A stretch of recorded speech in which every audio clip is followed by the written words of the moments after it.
চা বাগানে শ্রমিকদের বিভিন্ন দাবি নিয়ে শীঘ্রই আন্দোলনে নামতে চলেছে বিজেপির চা বাগান সংগঠন বিটিডব্লিউ।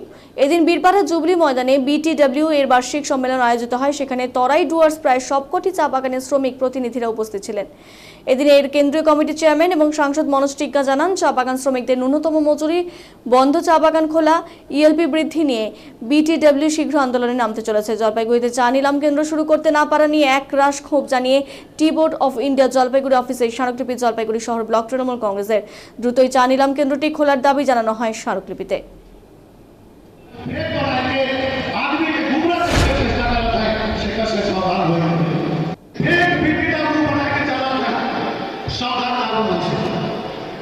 समय राखल जाते हमारे संगठन के गोपना करे कर दूसरा करके प्रयास है सेकर बारे में विस्तारित रूप से आई घटना के और घटना चक्र के रोरेमन का समक्ष बताए चाहे के लिए और रोरेमन का দাদা, আগামী তো 5 তারিখ সম্ভবত প্রথম বোনাস বৈঠক আয়োজিত হতে চলছে।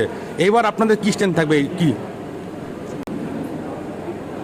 এটা ঠিকই প্রতি বছরই বোনাস মিটিং হয়, এটা নতুন নয়, ঠিক আছে।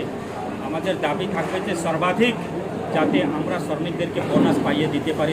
গতবার আমার যতটুকু মনে আছে যে 19% বোনাস সর্বাধিক বোনাস হয়েছে, আর সেখান থেকে যাতে কম না হয়, তার বেশি যাতে হয়, তার সেই জন্য ভারতীয় ওয়ার্কার্স ইউনিয়ন বিটিডব্লিউ তার জন্য লড়াই।